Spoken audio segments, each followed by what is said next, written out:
सभी सुनने वालों को मेरा नमस्कार। आज सुनते हैं मुंशी प्रेमचंद द्वारा रचित लघु कथा बाबाजी का भोग। रामधन अहीर के द्वार एक साधु आकर बोला, बच्चा तेरा कल्याण हो, कुछ साधु पर श्रद्धा कर। रामधन ने जाकर स्त्री से कहा, साधु द्वार पर आए हैं, उन्हें कुछ दे दे। स्त्री बर्तन मांज रही थी और इस घोर चिंता में मग्न थी कि आज भोजन क्या बनेगा। घर में अनाज का एक दाना भी ना था। चैत का महीना था, किंतु यहाँ दोपहर को ही अंधकार छा गया था। उपज सारी की सारी खलिहान से उठ गई। आधी महाजन ने ले ली, आधी जमींदार के प्यादों ने वसूल की। भूसा बेचा तो व्यापारी से गला छूटा। बस थोड़ी सी गांठ अपने हिस्से में आई, उसी को पीट पीट कर एक मन भर दाना निकला था। किसी तरह चैत का महीना पार हुआ। अब आगे क्या होगा? क्या बैल खाएंगे, क्या घर के प्राणी खाएंगे, यह ईश्वर ही जाने। पर द्वार पर साधु आ गया है, उसे निराश कैसे लौटाए? अपने दिल में क्या कहेगा? स्त्री ने कहा, क्या दे दूं? कुछ तो रहा नहीं।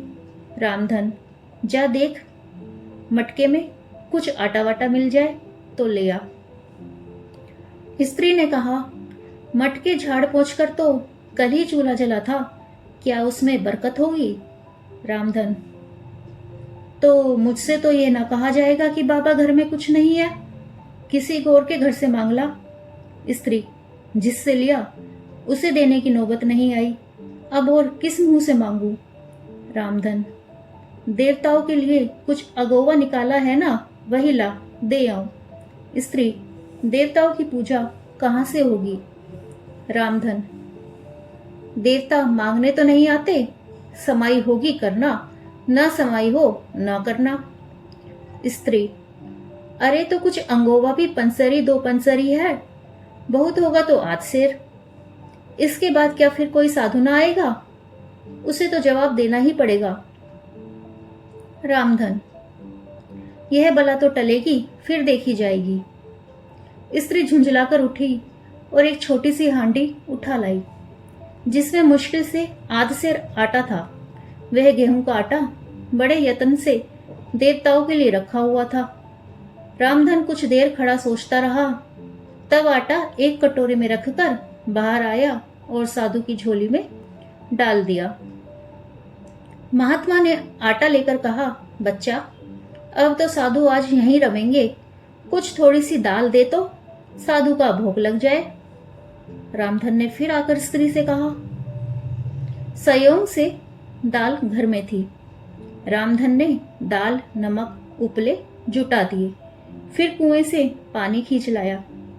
साधु ने बड़ी विधि से बाटियां बनाई, दाल पकाई और आलू झोली में से निकालकर भुर्ता बनाया।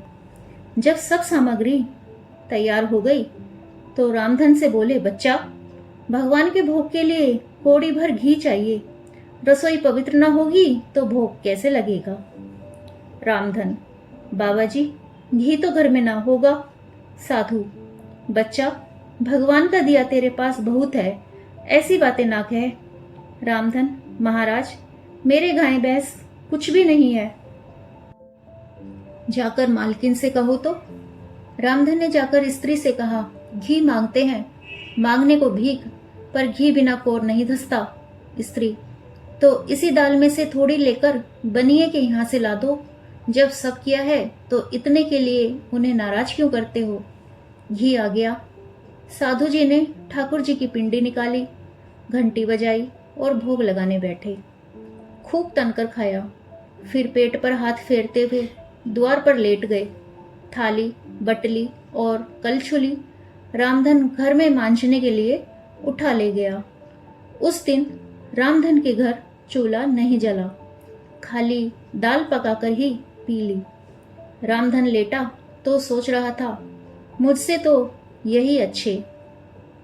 ऐसी ही रोचक कहानियां सुनने के लिए वीडियो को लाइक करें, शेयर करें, बेल आइकन को प्रेस करें।